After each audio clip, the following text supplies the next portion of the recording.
Friends, if you have been looking for a manga that just makes you feel happy, it gives you those warm fuzzies, and just at the end of the day when it's been long and you've been working hard, and you're like, I need something to decompress, I hope that these cozy manga, that they're going to be the picks for you that can do exactly that.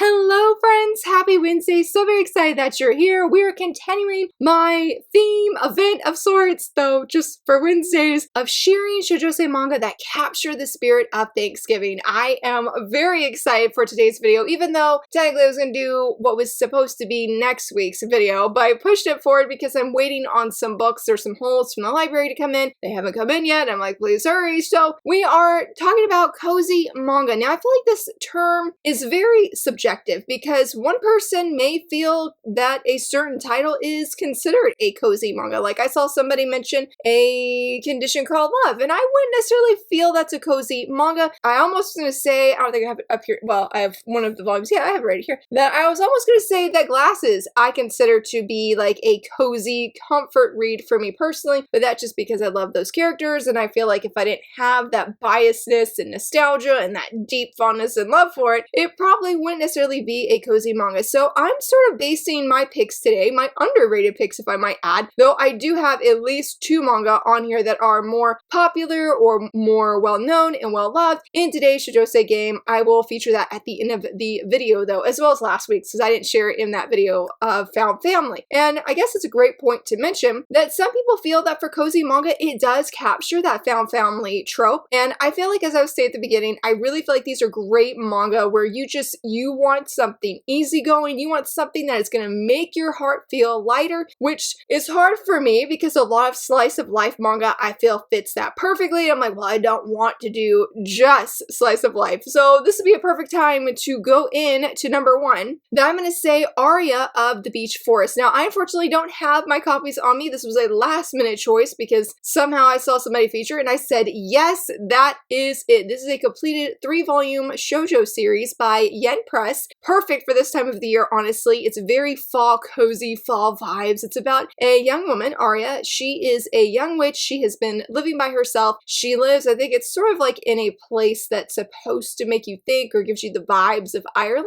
She's been living here. She's been wanting to make friends, but she has, I think, been encouraged not to leave and interact with humans kind of thing. Or if it's not that she hasn't been encouraged, it's just she hasn't seen any humans to actually interact with. But one day she ends up, to her surprise, she ends up meeting this like big giant white wolf who could talk to her, and they become very quick friends, and she more or less adopts this wolf as like her best friend. And so it's her story of not only interacting with this wolf, but when these 2 young humans come around, she starts interacting with them and begins to make a friend. And I honestly feel like I haven't read volume 3 yet, but I really feel like this volume, or this series, excuse me, is so very precious. I loved volume 1. I could not help but root for our female lead, and seeing her take these really small and brave steps where she's putting herself out there more or less, and she's really afraid and she doesn't know what's going to happen, and there doesn't seem to be a good relationship between humans and witches, despite that in the past witches did help humans. And so she's really got this uncertainty, and so when she starts interacting with the young boy and his younger sister, I forget their names, it was so wholesome. It was so very precious because she doesn't know certain things. Like I think in volume 2, they ride a bike for the first time, and either, I think it's the boy that makes reference about an airplane, and she had no idea what that was. She's basically been, same as like when they go to their house and they bake cookies over there, and she doesn't have an oven. She uses either, I think she has some magic. There's something that's going on with that from what I can recall, because it's been a hot minute since I've read it, but there's something going on there. So she cooks things like in a pot. She doesn't use basically anything with electronics. And so her interactions to these moments, or her expressions and how she reacts, were so special and very beautiful, especially when you bring in these other characters who are so wonderful. Like the wolf, he's more often than not, he's treated like a dog. he's even in his mind, he's like, what am I doing? What am I doing? The end of volume 2 definitely left on a cliffhanger. I have heard from people who have read volume 3 that it ended on a good note, and so I need to get up on it. I think it's a very special and wonderful series that deserves so much more hype and attention. And I guess going into number 2, this is a series I feel like I recommend at least once a year or every few months. And I guess this could go good for food manga as well, but I think it definitely fits cozy manga so good. And that is I Am a Cat Barista. This is a 2-volume series. I do have a video review if you're curious of my thoughts on it. I actually made coffee for the very first time in that video, so that was very special and very cool. This, oh goodness, this series is so precious to me. It's not one that I reread very often, but it is about, oh, I can't even remember his name. But it's about our main cat here, a cat-like human, and he runs this cafe. Hachi. His name is Hachi. I was thinking about his cafe. I'm like, what's the name of his cafe? Hachi. Hachi is his name. But yeah, he runs this cafe, and the thing is, you can't just randomly find it. Like, you can't walk down the street and like, oh, there it is. No, it is the people who find it. They said that they are the weariest of souls, and so you have a variety of people coming to Hachi, asking or telling him their problems and sharing their struggles, and Hachi doesn't need you to tell him what you want.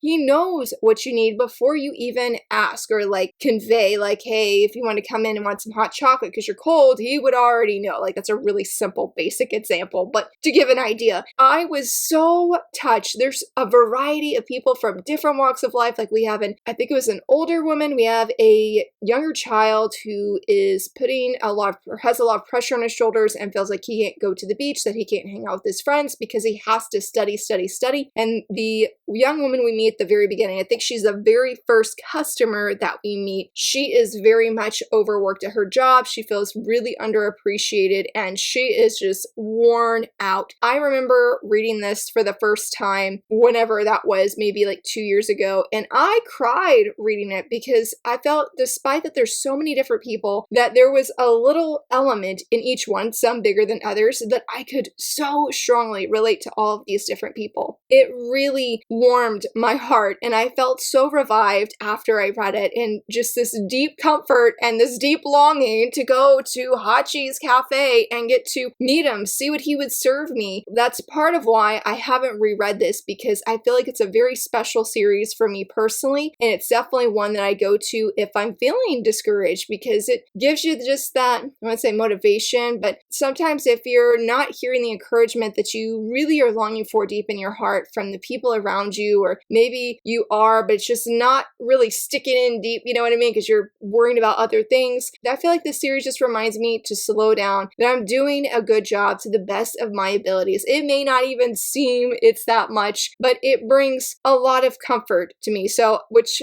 I know we talk about getting like comfort and cozy, but I feel like it's still a cozy read, and again, of how it reminds you to slow down, and you feel like this sense of almost pride in yourself that, yeah, maybe you're not at Hachi's cafe and he's not personally telling you these really uplifting words, but those words that he's saying to these other people are still touching your heart. Like, it is definitely a perfect read to read when you're feeling discouraged, when you need your heart to be lifted up and you need just something comforting. This series, as I said, it is so wonderful, and I think it's just a really great fit for cozy manga and how it explores so many different, I say different things, but different words of encouragement that are not repetitive, and again, I think can touch anybody's heart. It will make your heart feel lighter after you read this, and you will feel so much more encouraged. At least I hope. I know as a reader and as a fan of this series, that's what I would want others to walk away with and feel deeply uplifted and feel like somebody's just putting a warm blanket around your shoulders and telling you good job.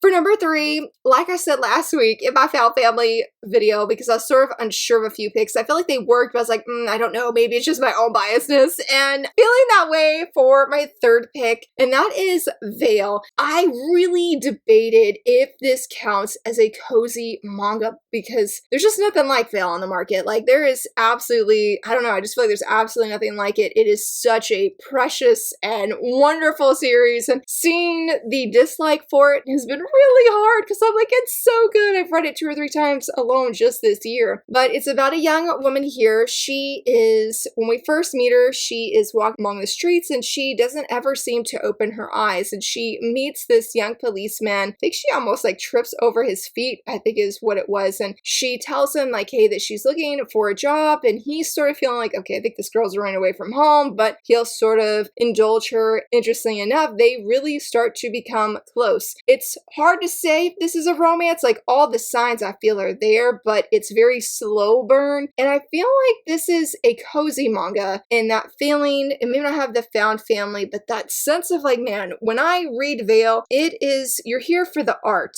You are hands down here for the art, and it feels so lighthearted. Some people have said, and I think I might have said in like a previous reading wrap up when I read these, volume 1 and volume 2, that it really feels like it's just a story of Vinnegates. There's not necessarily a plot. It's very easy to read. I mean, as long as you're not going in expecting like some, I would say groundbreaking story, but seeing, oh, what is she up to today? What is the policeman up today? What are they going to be talking about and whatnot? Then I think you would be fine. I mean, especially if you're looking for something that doesn't have like an overwhelming amount of words, sort of like this, then I definitely think this is perfect for cozy manga. I don't know, just looking at it makes my heart feel all the warm tinglies and fuzzies. And I'm like, I love these characters and how much we get to be with them on their everyday lives and see how they handle different things, how they talk about different issues in their lives. It's really amazing. And I know I already said special, but man, I can't get enough of Veil at all. I'm so thankful that the Twitter community honestly influenced me on this, because I would have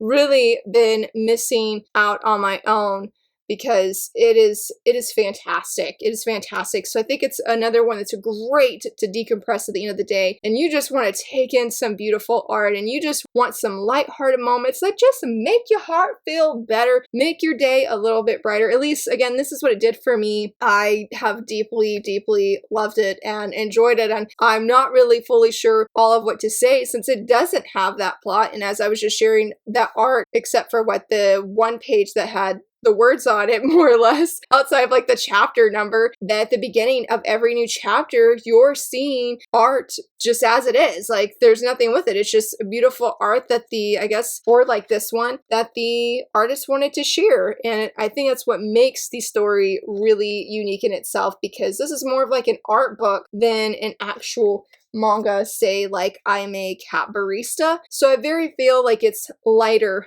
on the mind, and I love reading it so much. It's great. And that's why I was like, I'm not really sure if it fits for a cozy manga. Like I feel like it has those vibes, but I don't fully know. So definitely let me know. And I'm sorry I can't say more on this one without like giving just spoilers away for the individual chapters. Now for number 4, I could definitely say it has a plot, has those low stakes, and makes your heart feel so much better. This is one of the best shoujosei releases that we got from Kodansha last year, and that is Puppa Sits a Trap. Oh my goodness, this is so cute. I can guarantee that if you like slice of life, you like dogs and well, maybe there's no cats, but dogs for sure, and you like slow burn romance and just seeing two adults be awkward and cute, this series is for you. You need to read it. You need to try it. I love it so much. Oh my goodness, it's so precious. Honestly, it makes me think of the Ice Guy and the Cool Girl. That probably could be a cozy read as well when I think about it, but it is about our 2 leads here. They sort of meet. Oh gosh, how did they meet? It was just, I think they were just, out for a walk. Both of them felt about the other that their pet doesn't match how they carry themselves. Because why would a big, strong, tall dude have this little, very tiny dog, and this shorter, petite woman have this giant dog? It's their story, very slice of life of their time with their pets, and a very slow-going romance that we're seeing, at least sort of near the end of volume 3. We meet other owners with their dogs, and it is, oh, it's so feel good. My heart always feels so uplifted after I read this series. It does not release fast enough for me. I need more. I love this one. Doesn't have it. I think the other 2 volumes, which are back here, that every time we meet a new dog and their owner, I'm like, I'm sold. I didn't think that I could love any of the other dogs and the owners as much as I love these 2, because they're trying to work through things in the sense of when you can realize as a reader that they're starting to have feelings for one another, here that they're starting to question, and you're like, dude, you're not questioning it wrong. The things you're seeing are right, but they get so blushy about it. And then there's a few chapters where we see from the dog's point of view, and it's just, oh, it's so special. It's so, oh my gosh, like look at this smile. It's so precious, and the way the story is written, it's very, very beautiful. There are no high stakes here. I mean, maybe the like, oh gosh, yes, when she says thank you because she was thinking of her dog and he just had this vibe. It was like, oh, I felt bad for him at the same time. Like, this is so cute. This is so awesome. It's so, oh gosh, it is so precious. And she felt bad because then she realized after she did it, like right here. Well, they're both starting the same sentence in their minds. Why is it that he says that this beating won't stop? What if I'm sick? And then she's like, why is it that I feel so calm? That was just like petting Subu, which is her dog's name. And I was like, no, they don't realize it. Oh. Yes, the warmth. If cozy manga is associated with things that comfort your heart and give you the warm fuzzies, this manga has it in spades. Oh my goodness. And it's just like a cherry on top that it has all of these different dogs. And like, look at Subu. He looks so cute. So precious. Like, oh.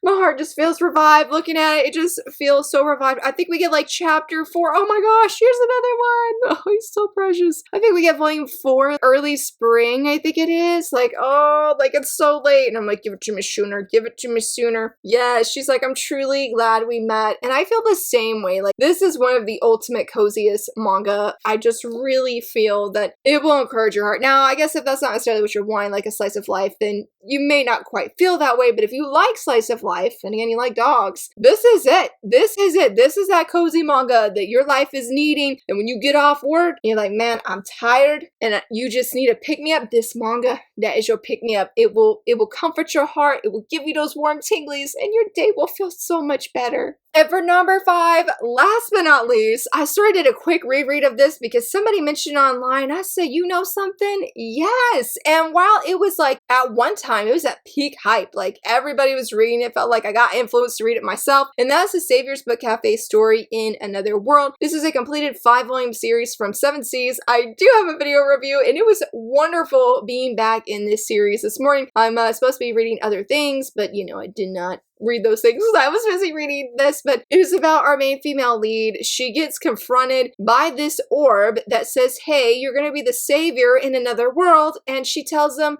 no, that's not what she wants. She's in her 30s. She's very happy with her life. She's content. And the orb's like, well, sorry, you can't go back. And she's pretty miffed, but he's like, in return, I'll give you anything that you basically desire. Any wish that you have, I will give to you. So she does the ultimate book fan, book reader dream of I want to open up my own book cafe. And then she has like all these very specific things that she wants where say if water falls in a book, the book won't get damaged, that they'll be heating, have the perfect temperature. Everything is everything I feel like a reader has dreamed and fantasized of. Like she's living out that perfect fantasy. And so this orb agrees, and she does have these magical powers because she is the savior of this other world. Nobody ever knows, despite that she has these OP magical abilities. And so it is her story living in this other world at this book cafe and meeting this man here and them having this beautiful romance. Now, I will say, unlike the other manga that I have featured, this one in the beginning,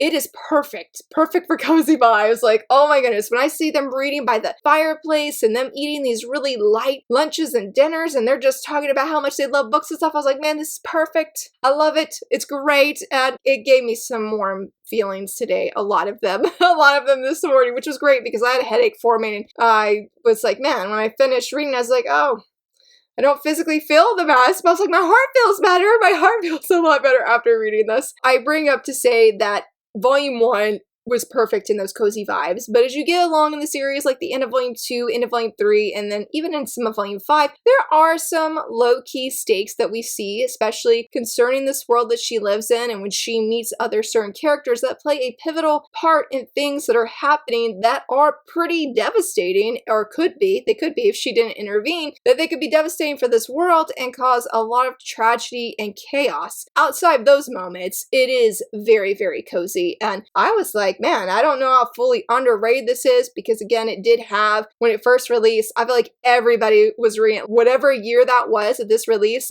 that was the manga community's book on Instagram. It didn't matter who you talked to, at least in the shoujosei community, I should say, but it didn't matter who you talked to, that person, they were reading it and they were recommending it. Like, I know very few people who have read this and did not enjoy it at all. I mean, I know it's a little bit of a ramble there, but I feel like to now, since it's been out and completed for however many years, that it's super under the radar, and it felt like a fun time to bring it back for this whole prompt today, because I was like, man, I really enjoyed my time, and I loved how the romance was slow burn. There's so many little cute, little precious little moments, and how she's interacting with these people in this world and adopting as her own was a really wonderful reading experience that gives all those comfort, and like, whew, I'm glad that this is a chill read. It's not slice of life. Like, I feel like it has maybe a touch of that. I would say just more watching this girl in her everyday life, but I'm like, Laura, that slice of life, but I feel like it's different than, say, compared to I'm a Cat Barista or The Ice Guy, like any of those. I feel it's different in that there is a bigger arching story that's bringing everything together. It's just we happen to see these smaller moments that are really beautiful, and it definitely, I mean, if cozy manga is supposed to also remind you to slow down, this manga does that perfectly. There are so many moments where, yes, something's happening and they're wondering what to do, but they're like, you know what? It's lunchtime. We should go sit down and go read a book together. And they go talk about it. They go to the book fair. And I'm like, this is great. This is great. This reminds me I should do this more often, kind of thing, because of how it just reminds you again to slow down, that life is busy, life is hectic, but don't get so busy that you can't read a book. Maybe that's not the best advice, but hey, you know, it works. And I definitely feel like it was a stress reliever kind of manga, and I need to do a full reread of the entire series, because I was so happy to be back in this world with these characters and see that happy ending. It was so special, so wonderful, and yeah, I would highly recommend it, as well as all of these. And if you're curious about some other cozy manga suggestions, then hey, here is my game for this week of which of these manga have you read, sort of like a bingo board, and has just a variety of cozy manga like Snowy the Red Hare. Yeah, let me know if you've read any of these. Do you feel my recommendations fit for cozy manga? Let me know. And if you enjoyed this video, please give it a thumbs up and subscribe. And thank you so much for watching. Bye!